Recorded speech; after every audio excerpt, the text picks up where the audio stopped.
पांडव मालिकेच्या आजच्या भागामध्ये आपण पाहत आहोत की आता इकडे सरकारची आजच्या या भागामध्ये हकालपट्टी होते. त्याचबरोबर सगळ्यांना आनंद होतोय. पण सरकारचं इकडे ह्या सखी कामताकडचं देणं जरी संपलेलं असलं तरीसुद्धा किर्लोस्करांचं देणं बाकी आहे म्हणत आता कानाच्या माणसाने तिला गाठण्याचा प्रयत्न केला आहे. पण थोडंसं वेगळंच वळण पुन्हा एकदा आणलेलं आहे, कारण सरकार 2.0 ऑन होताच खूप मोठा धमाका झालेला आहे. हेच आपल्याला या आजच्या भागात पाहायचं आहे, त्यामुळे व्हिडिओ शेवटपर्यंत पहा.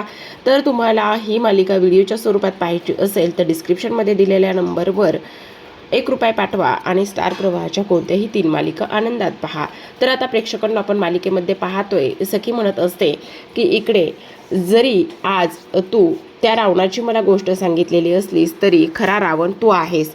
आज तुझा अंत होणारच आहे. काही झालं तरी मी शांत बसणार नाही, असं तिचं म्हणणं असतं. आणि त्याचबरोबर आणखी एक सगळ्यात महत्त्वाची गोष्ट मला तुला सांगायची आहे. चल, तुझं आज मी इकडे जे काही करायचं आहे ते करणार आहे, असं सुद्धा सखी बोलते. आणि त्याचबरोबर तिच्या हाताला घेऊन तिच्या खोलीमध्ये ती घेऊन जात असते. दुसऱ्या बाजूला आपण पाहतो की राजलक्ष्मी किर्लोस्करांसमोर आता किरण येथे उभा असतो. आणि तेव्हा राजलक्ष्मी म्हणत असते, हे तर चांगलीच गोष्ट झालेली आहे. म्हणजे जे काही गोष्टी ते घडल्यात ना, त्या चांगल्याच गोष्टी घडलेल्या आहेत. पण एवढ्या सहजासहजी ती हार मानेल आणि त्याचबरोबर एवढ्या सहजासहजी त्या सरकारचा अंत होईल, ही गोष्ट मात्र मला पचतच नाही. पण जरी तिथं तिचे सगळे गुन्हे माफ झाले असले किंवा तिला आता वाटत असेल की मला ह्या सगळ्या लोकांनी सोडून दिले आणि त्यामुळे इकडे मी सुटले आहे, तर असं अजिबातच नाही. जोपर्यंत तिला आपल्या समोर आणून तिची अंधारी कोठडी आपण सुरू करत नाहीत, तोपर्यंत मात्र माझ्या देवदत्ताच्या आत्म्याला शांती मिळणार नाही. आणि हे सगळं आपल्याला करायचं आहे. काही झालं तरीसुद्धा त्या सरकारला असं वाटत असेल की ती जिंकली, पण ती जिंकली नाही. तर तिचा आता खरा नवीन अध्याय इथून पुढे सुरू होणार आहे. किरण, ही गोष्ट तू कायम लक्षात ठेव, असं सुद्धा आता इकडे राजलक्ष्मी किर्लोस्कर इकडे जो किरण आहे त्या किरणला सांगत असतात. तेव्हा किरण म्हणत असतो, हो, तुम्ही बोलताय ना मा, ते अगदी बरोबर आहे. तुम्ही अजिबात काळजी करू नका, कारण सरकारने इथे ज्या गोष्टी केलेल्या आहेत ना, त्या गोष्टीच आता तिला पत्त्यावर पडणार आहेत. तर आता आपण पाहतो, सखी शेवटी सरकारला घेऊन आलेली असते. आणि जेव्हा सरकारला सखी घेऊन येते तेव्हा सगळेजण पाहतच असतात, कारण सखीने इथे ज्या तेजस्विनीला गेली 11 वर्ष ज्या साडीमध्ये, एकाच साडीमध्ये नेसून ठेवलं होतं, तीच साडी आज इकडे सखी घेऊन आलेली असते. आणि तीच साडी आता इकडे ती त्या सरकारला देण्याचं काम करत असते.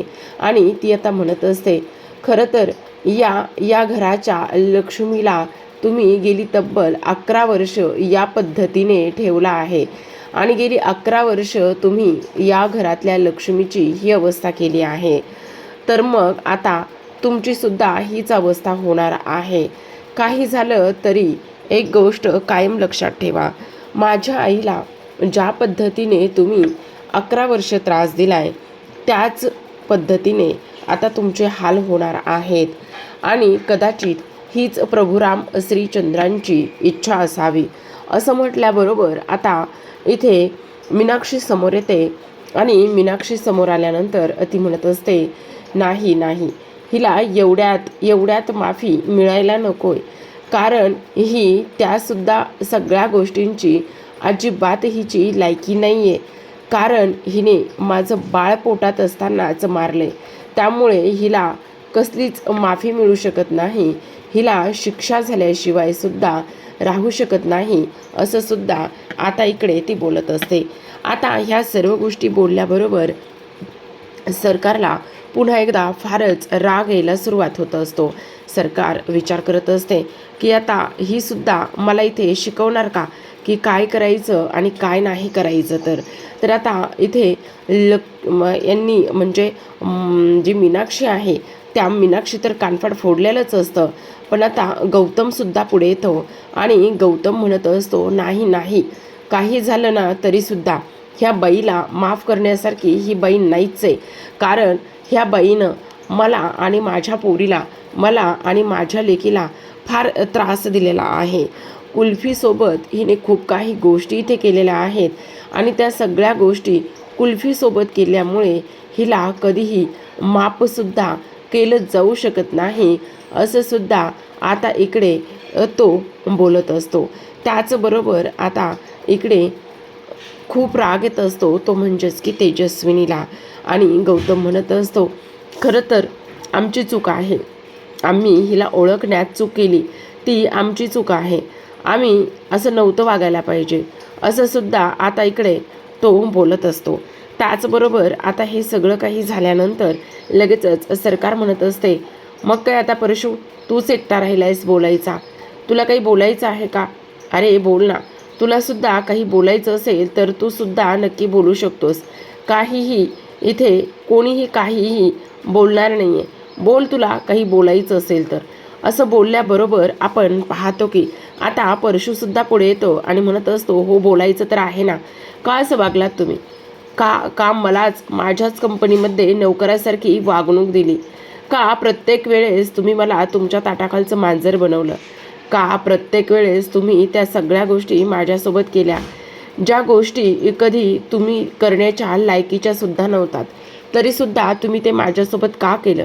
सरकार, तुम्ही फार चुकीचं वागलात, तुम्ही असं वागायला नको होतं, तुम्ही खूप जास्त खोटारडे आहात. हे सगळं काही आता इकडे तो बोलत असतो. आणि ह्या सर्व गोष्टी बोलल्यानंतर सरकार शेवटी म्हणत असते, पण बरं वाटलं, तू मला घाबरत होतास ना, आणि तुझ्या नजरेमध्ये माझ्याविषयी असणारी भीती पाहून मला खरंच खूप बरं वाटलं, आनंद झाला त्या सगळ्या गोष्टींचा, असं सुद्धा आता इकडे ती बोलत असते. त्याच वेळेला गौतम समोर येतो आणि गौतम त्याला शांत करण्याचं काम करत असतो. गौतम म्हणत असतो, हे बघ, काळजी करू नकोस. पण आता तो फार चिडलेला असतो. तो म्हणत असतो, नाही, कसा शांत बसणार आहे मी? काही जरी झालं ना तरीसुद्धा ह्या बाईनं खूप चुका केल्यात. ही बाई नाही आहे तरीही कैदाशीन आहे, कैदाशीन.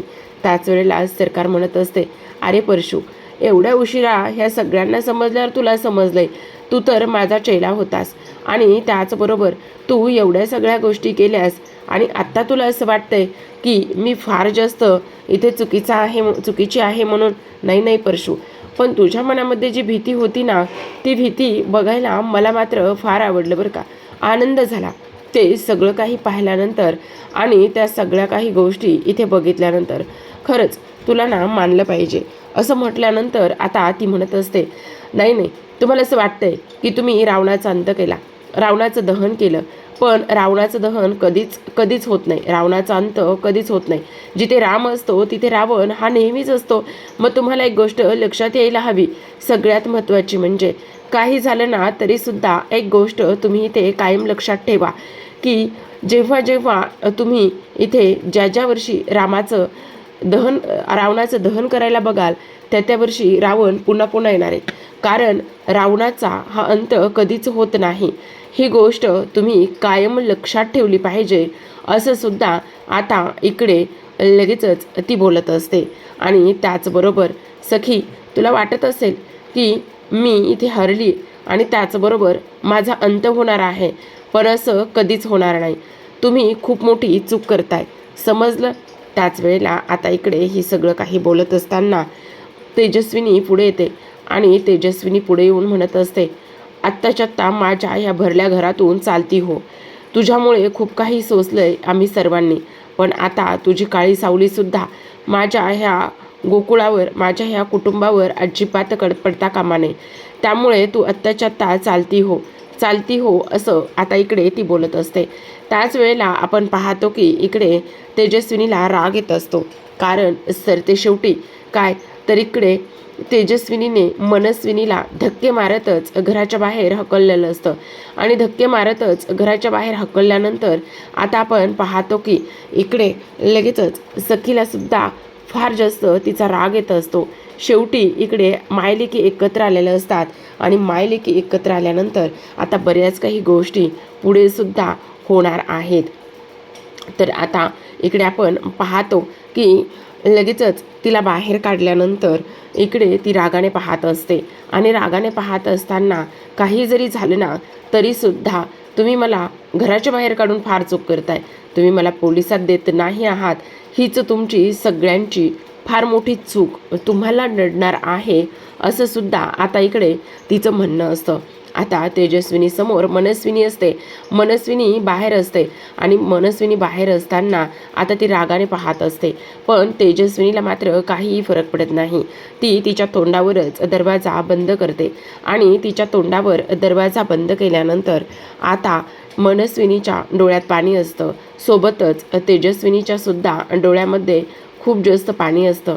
शेवटी किती नाही म्हटलं तरी बहीण होती आणि तीच बहीण आज अशा पद्धतीने तिच्यासोबत तिच्या मुलीसोबत वागली, ही गोष्ट मात्र खूपच जास्त पचवण्यासारखी नव्हती. ह्या सगळ्या गोष्टी तर होतच आहेत, पण आता जेव्हा ती तिथून निघून जाते तेव्हा मात्र आता सगळेजण कानाचं कौतुक करू लागतात. सगळ्यांना असं वाटत असतं की ह्या सगळ्या गोष्टी कानामुळे झालेल्या आहेत आणि खरंच काना तुझे ना अगदी मनापासून आभार असं सुद्धा आता इकडे ते लोक बोलत असतात. आज जर तू नसतास तर काय झालं असतं, आज तुझ्यामुळे ह्या सगळ्या गोष्टी झाल्या आहेत असं सुद्धा बोलतात. त्याचबरोबर आता कान्हा म्हणत असतो, आता इथून तर सरकारला बाहेर काढलंय, पण मी गेटच्या बाहेर गेल्या का नाही ती बघतो प्लीज. त्यावर सखी म्हणत असते, नाही कान्हा, आता काही गरज नाही आहे बाहेर जाण्याची, ती बाई कुठेही जाऊ, काही घेणं देणं नाही आहे आपल्याला. आणि तुला एक सगळ्यात महत्त्वाची गोष्ट सांगू का, एवढ्या दिवसांनी घरामध्ये आनंद आला आहे, तो आपण साजरा केला पाहिजे. त्याचबरोबर कान्हा, मला तुला आणखी काहीतरी सांगायचं आहे. खरं सांगू का, जेव्हा मी तुझ्यासोबत लग्न केलं ना त्यावेळेस मात्र मला तुझ्याबद्दल खूप काही शंका होत्या, खूप काही मनामध्ये प्रश्न होते. पण तुला सांगू का, हळूहळू तू त्या सगळ्या प्रश्नांचे उत्तर देत गेलास आणि हळूहळू सगळे प्रश्न माझे इथे सुटत गेले. आणि सगळ्यात महत्त्वाची गोष्ट म्हणजे की तू आज मला आणि माझ्या आईला एकत्र आणलेला आहेस, ही माझ्यासाठी फार मोठी आनंदाची गोष्ट आहे. खरंच सांगते, हे सगळं फक्त आणि फक्त इथे तुझ्यामुळे शक्य झाले. तू नसतास ना तर काय झालं असतं समजणार सुद्धा नाही किंवा समजलं सुद्धा नसतं. Thank you Kanha, thank you so much. खरंच तू ना इतक्या काही गोष्टी केल्यास ना त्यामुळे. आता इकडे कान्हा म्हणत असतो, आता तुम्ही माझे गुणगान गाणार आहात का? हे बघा, जे काही माझ्यासमोर होतं, जे मला दिसत होतं त्याच गोष्टी मी केल्यात, त्यापेक्षा वेगळं असं काहीच नाही केलं. पण तरीसुद्धा इकडे हे सगळं माझ्याकडे श्रीरामप्रभुचंद्रांनी करून घेतलं आहे. मी फक्त एक निमित्त मात्र ठरलो आहे. पण आज बघ ना, त्यांचं आगमन झाले आणि त्याचबरोबर इथे रावणाचं दहनसुद्धा झालं आहे. ही सगळ्यात आनंदाची गोष्ट आहे ना. मग झालं सगळं तर ठीक झालंय ना. त्यावर लगेच आता इकडे तेजस्विनी म्हणत असते, नाही, अजून काही ठीक नाही झालं, आणखी एक गोष्ट व्हायची. त्याच वेळेला सगळेजण पाहतात आणि म्हणत असतात, आता काय व्हायचंय? त्याच वेळेला आता इकडे ती म्हणत असते, सखीनं मला प्रेमानं मनातून आई अशी हाक मारायची आहे. जोपर्यंत ती आई अशी हाक मारत नाही तोपर्यंत हे सगळं पूर्ण होणार नाही आणि तोपर्यंत इथे आनंदसुद्धा साजरा करता येणार नाही असं ती म्हणत असते.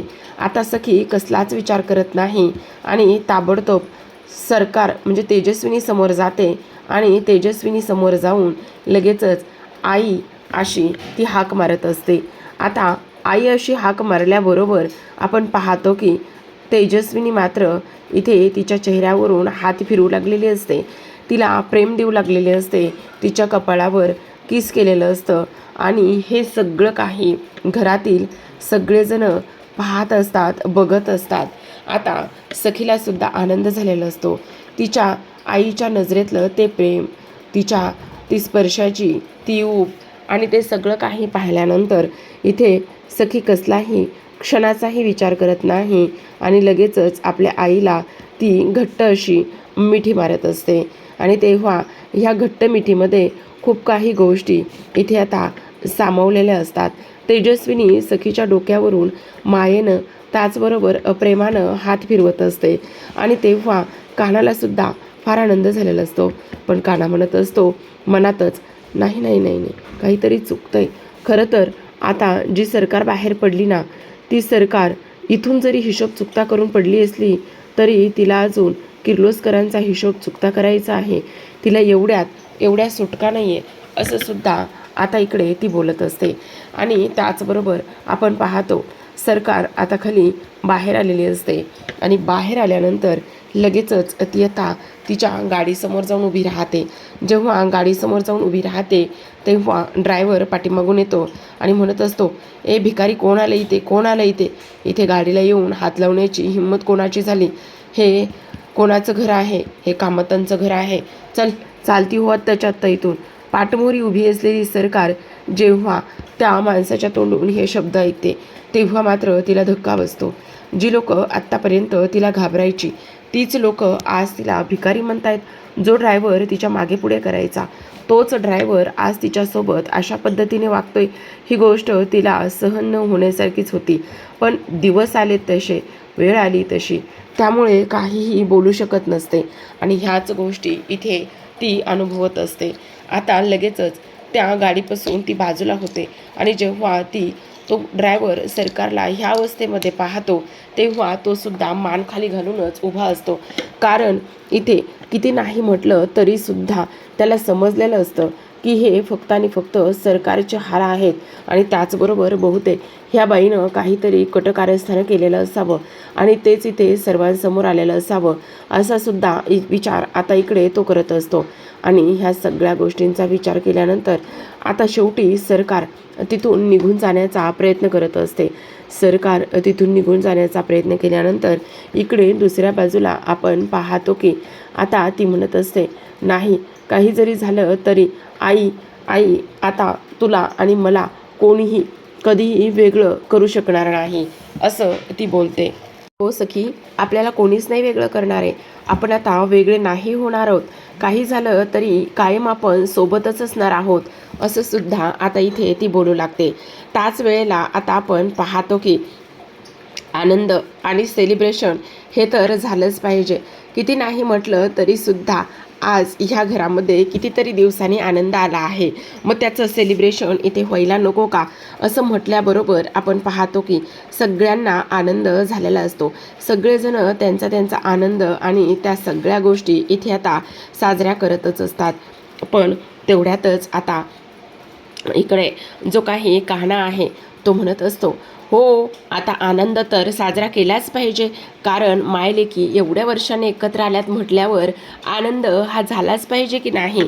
त्याचबरोबर गौतम म्हणत असतो, हो वहिनी, खरं बोलतेस तू, अगदी खरं बोलतेस. चला काहीतरी गोडाधोडाचं बनवा आणि त्यानंतरच आनंद साजरा करूया, असं म्हटल्याबरोबर लगेचच आता इकडे सखी पुन्हा एकदा तेजस्विनीच्या मिठीमध्ये शिरते. इकडे दुसऱ्या बाजूला आपण पाहतो की आता जो काही किरण आहे त्या किरणला आणि त्याचबरोबर त्याच्या ड्रायव्हरला इकडे राजलक्ष्मीने तेजस्विनीला पकडण्यासाठी बाहेर पाठवलेलं असतं. आणि बाहेर पाठवल्यानंतर आता इकडे कानाचा फोन आलेला असतो आणि कानाचा फोन आल्यानंतर इकडे आता किरण म्हणत असतो, तू काळजी करू नकोस, माने आम्हाला आत्ताच पाठवलेला आहे आणि माने आत्ताच पाठवल्यानंतर आता बघू ती सरकार कुठे भेटते, काय होतं इथं. एकदा का ती सरकार भेटली ना तर मग आहोतच आम्ही इथे. मग माने असं सांगितलंय, ती भेटली ना तर तिला ताबडतोब आपल्या घरी घेऊन यायचं म्हणून. तेव्हा गाडी तिथेच थांबवली जाते आणि गाडी तिथेच थांबवल्यानंतर आपण पाहतो की आता इकडे ते दोघेही जण सरकार कधी एकदा बंगल्यातून बाहेर पडते याचीच वाट ते लोक पाहत असतात. तर इकडे दुसऱ्या बाजूला आता कान्हा म्हणत असतो, सरकार सरकार सरकार, तुम्हाला फक्त इथे कामताने शिक्षा दिली, पण तुम्हाला अजून किर्लोस्करांचं इथे माप फेडायचं आहे. जे काही गुन्हे केले ते सगळे तुम्हाला फेडायचे आहेत, त्या प्रश्नांची उत्तरं द्यायची आहेत, असं सुद्धा तो बोलतो. आणि त्याहूनही सगळ्यात महत्त्वाची गोष्ट म्हणजे अजून एक गोष्ट इथे राहिली, तुम्हाला मी माहीतच नाही आहे मी कोण आहे. जर तुम्हाला समजलं मी कोण आहे तर मग तुम्ही कसं रिॲक्ट व्हाल आणि कशी तुमच्या पायाखालची जमीन सरकेल हेच मला पाहायचं आहे. तर आता प्रेक्षकांना पुढील भागामध्ये फार इंटरेस्टिंग होणार आहे. पुढील भाग असा दाखवण्यात आलेला आहे की आता सखी आणि कान्हा गोळा खाण्यासाठी बाहेर पडतात आणि गोळा खाण्यासाठी बाहेर पडल्यानंतर इथे त्यांच्या मागावर 2 माणसं असतात आणि ती माणसं सखीकडे कंटिन्यू पाहतात. तेव्हा सखी म्हणत असते, बघ ना कान्हा, ती माणसं माझ्याकडे कशी पाहतात. आणि तेव्हा लगेचच आता इकडे जो काही कान्हा आहे तो त्या माणसांकडे जातो जातो आणि कान्हा माणसांकडे गेल्यानंतर पाठीमागे येऊन पाहतो तर तिथे सखी नसते, सखी गायब झालेली असते. त्याचबरोबर इकडे दुसऱ्या बाजूला जी सरकार आहे त्या सरकारने पुन्हा एकदा तेजस्विनीला गायब केलेलं असतं आणि तेजस्विनीला गायब केल्यानंतर आपण पाहतो की आता लगेचच इकडे जी काही तेजस्विनी आहे त्या तेजस्विनीला खुर्चीवर बांधून ठेवलेलं असतं आणि त्यानंतर आता तिच्या समोर मनस्विनी असते आणि मनस्विनी तिचं थोबाड फोडते आणि म्हणत असते, नाही काही जरी झालं ना तरी एक गोष्ट कायम लक्षात ठेवायची, मी सरकार आहे, सरकार कधीच इथे संपत नाही आणि त्याचबरोबर तुम्ही फार चूक केली मला इथे अशा पद्धतीने रिकामं सोडून, कारण आता सरकार 2.0 ऑन झालेली आहे आणि त्यामुळे आता बघा कसं रामायण महाभारत पुन्हा एकदा घडतंय. तर आता प्रेक्षकांनो तुम्हाला काय वाटतं, सखी कुठे गेली असेल? त्याचबरोबर खरंच ह्या जी काही तेजस्विनी आहे त्या तेजस्विनीला सरकारने गायब केलं असेल का, हे पाहणं फार इंटरेस्टिंग आहे. तर पाहत राहा लपंडाव. डिस्क्रिप्शनमध्ये दिलेल्या नंबरवर ₹1 पाठवा आणि व्हिडिओचा आनंद घ्या.